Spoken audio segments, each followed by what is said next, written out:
Europe 1.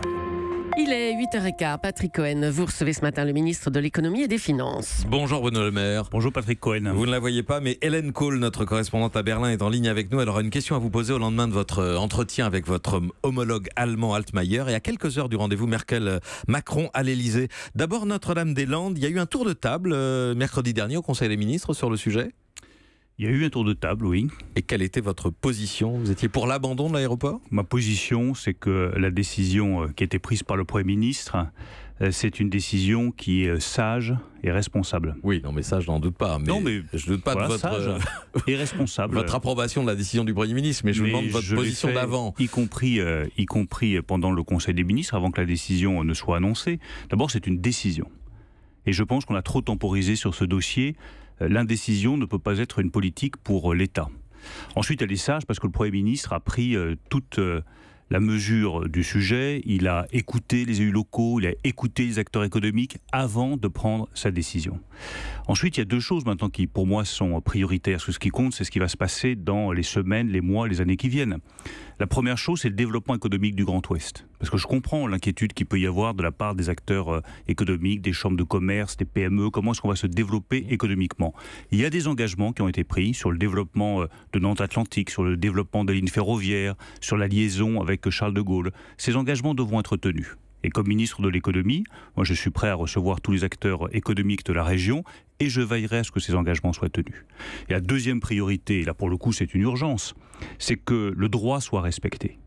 Et que par conséquent, toutes les personnes qui sont illégalement sur le territoire de Notre-Dame-des-Landes quittent ce territoire. Soit elles le quittent volontairement, soit elles devront être expulsées, comme l'indiquait le ministre de l'Intérieur, à partir du 30 mars. Force doit rester à la loi et au droit. La facture, Bruno Le Maire, Éric Woerth, comme d'autres responsables de droite, vous demande de rendre public les coûts directs et indirects de l'abandon du projet d'aéroport. Il y a d'abord Vinci. Vous avez commencé à discuter avec le PDG de Vinci, le groupe qui avait obtenu la concession du futur aéroport. D'abord remarquer que les coûts, c'est d'abord les coûts d'une décision qui ne se prend pas. C'est les coûts depuis des années d'une occupation illégale d'un terrain qui ne devrait pas être occupé.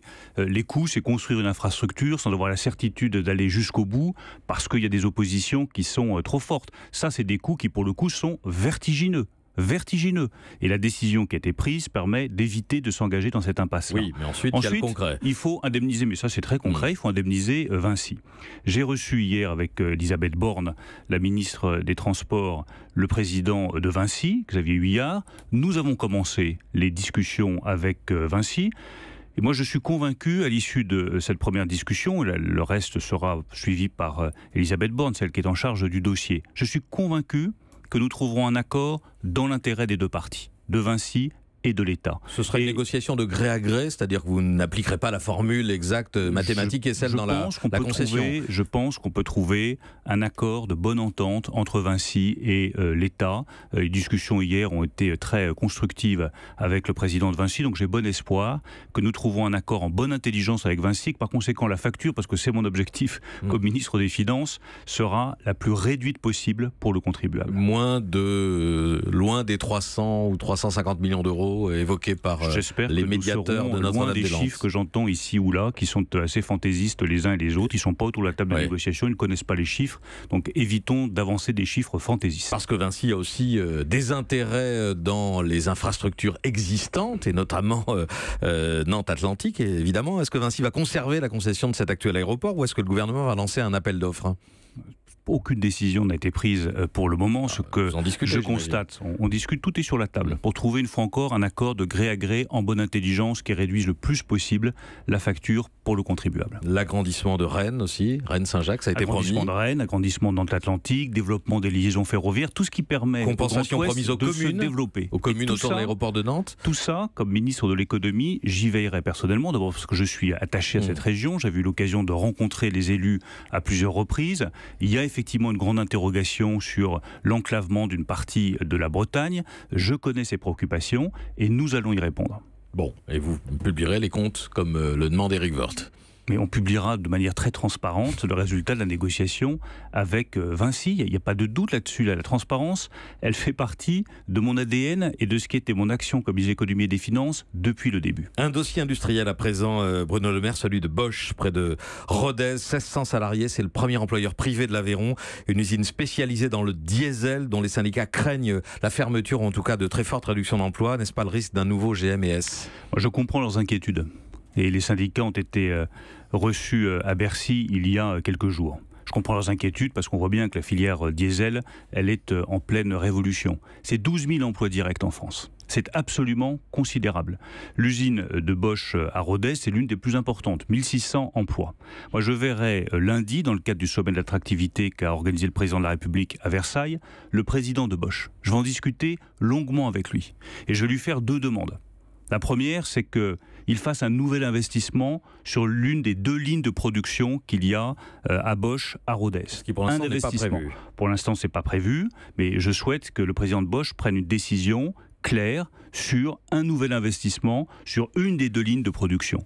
La deuxième chose que je souhaiterais obtenir de lui, c'est la diversification de l'activité de Bosch à Rodez. Aujourd'hui, ils font des injecteurs pour des voitures diesel. Je pense que ça ne suffira pas à garantir la charge de travail de l'usine de Bosch à Rodez. Donc 2 décisions que je souhaite proposer au président de Bosch. La première, un investissement sur une des lignes de production. La deuxième, une diversification de l'activité de Rodez. Cette question du diesel, elle est clé. Il y a une transformation de notre économie. On veut moins diesel, les clients consomment moins pour des raisons de protection de l'environnement. Il faut accompagner le mieux possible en suivant ça attentivement toutes les industries qui sont sous-traitantes de l'activité diesel en France. Est-ce que vous allez demander aux constructeurs automobiles, comme vous l'avez fait pour GMS, PSA, Renault éventuellement, de faire un effort pour... Je suis déjà en discussion avec Renault, avec Peugeot. Ils sont extraordinairement positifs et constructifs. Ils ont parfaitement conscience qu'il faut accompagner cette filière et qu'ils sont aussi responsables de leurs sous-traitants. C'est ça aussi ma vision de l'économie. Les grandes entreprises sont responsables de leurs sous-traitants. Bruno Le Maire, vous avez donc rencontré hier à Bercy le ministre allemand de l'économie, Peter Altmaier, pour envisager une relance de l'euro. Mais c'est un ministre intérimaire, d'où la question que vous pose Hélène Kohl. Vous êtes à Berlin. Bruno Le Maire vous écoute. Bonjour Monsieur le Ministre. Bonjour Hélène Que se passe-t-il si la crise politique se poursuit en Allemagne? Vous savez que c'est possible. Que se passe-t-il à ce moment-là? La France a-t-elle un plan B pour réformer l'euro si l'Allemagne fait défaut? Alors je sais que dans la vie, Hélène Kohl, il faut préparer le pire, mais on va essayer d'envisager le meilleur, c'est-à-dire un vote positif du SPD, des militants du SPD dimanche, une coalition qui se formera et un gouvernement allemand au printemps. En tout cas, moi je me place dans cette perspective-là, parce que nous avons besoin du partenaire allemand, nous avons besoin d'un partenaire solide, et c'est maintenant qu'il faut avancer. C'est maintenant qu'il faut avancer pour des raisons très simples. Il y a une ouverture politique avec un pouvoir stable en France après les nouvelles élections, l'élection d'Emmanuel Macron. Il peut y avoir une nouvelle coalition en Allemagne. Et de l'autre côté, nous avons un élément très positif, c'est le retour de la croissance en Europe. C'est quand la croissance est là qu'il faut faire les transformations de la zone euro et faire de cette zone euro un vrai continent économique avec la même puissance que la Chine ou que les États-Unis. Nous avons pris une mauvaise habitude en Europe, c'est de ne nous transformer que lorsqu'il y a une crise. Et bien pour une fois, essayons de nous transformer en période de croissance. Hélène Kohl ? Oui, vous souhaitez un partenaire solide. Pourtant, ici, vu d'Allemagne, on se dit cette coalition, même si elle se réalise, elle risque d'être fragile, de ne durer que 2 ans. Les Allemands ont une jolie expression, ils disent on ne peut pas embrasser tout seul. L'Europe, c'est pareil, on ne peut pas la faire tout seul. À ce moment-là, est-ce que Emmanuel Macron doit chercher peut-être d'autres personnes à embrasser pour faire avancer l'Europe ? Pour poursuivre votre métaphore, l'amour avec l'Allemagne n'est pas un amour exclusif. Il est ouvert à d'autres partenaires. Lundi, je serai à Bruxelles. J'ai eu des discussions avec mon homologue allemand, mais nous aurons un dîner à 4 avec mon homologue italien, mon homologue espagnol, Peter Altmaier, et moi-même. Donc vous voyez que notre amour pour l'Europe est un amour qui associe tous les États européens. Nous avons un autre partenaire, mais qui est en train de quitter l'Europe, c'est la Grande-Bretagne. Il y avait un sommet franco-britannique hier, et on découvre dans la presse britannique ce matin, Bruno Le Maire, que Boris Johnson, le ministre des Affaires étrangères, a proposé la construction d'un pont entre Calais et Douvres, un pont de 35 km en plus du tunnel. Emmanuel Macron aurait accueilli ça avec intérêt. Ça vous paraît sérieux, intéressant Écoutez, pourquoi pas? Moi, je trouve que toutes les idées, même celles qui semblent parfois les plus farfelues, doivent être étudiées. Je dis juste qu'il y a déjà des grandes infrastructures européennes qui sont compliquées à financer. Je pense par exemple au Lyon-Turin. Réalisons déjà les infrastructures qui sont commencées avant d'en envisager de nouvelles. Pas d'urgence pour un pont. Il y a déjà un tunnel, essayons de rentabiliser le tunnel, essayons de faire le Lyon-Turin, vous savez, tout ça coûte cher, donc avant d'envisager de nouvelles infrastructures, bien, regardons comment est-ce qu'on peut achever celles qui sont lancées. Une question enfin, l'éphémère ministre des Armées, Sylvie Goulard, vient d'être nommée sous-gouverneur de la Banque de France. Expliquez-nous comment une personnalité qui a dû quitter le gouvernement à cause de l'affaire des assistants parlementaires du MoDem se retrouve aujourd'hui propulsée à une fonction si importante, Bruno Le Maire. Je ne vois pas ce qui peut choquer. Ah bon ? Non, je ne vois pas ce qui peut choquer. Alors, elle ne fait l'objet d'aucune procédure de justice, elle n'est pas mise en examen. Mais pourquoi elle a quitté le gouvernement alors ? Ça, c'était son libre choix. Vous lui demanderez pourquoi elle a quitté le gouvernement. Moi, ce que je sais, c'est que Sylvie Goulard, elle a toutes les compétences. Elle a fait des rapports sur les questions financières, sur la zone euro, sur le fonctionnement de la Banque Centrale Européenne. Elle était rapporteure de la Commission des Finances au Parlement Européen. Donc elle connaît parfaitement ces sujets financiers. Elle veut mettre ses compétences au service de la Banque de France.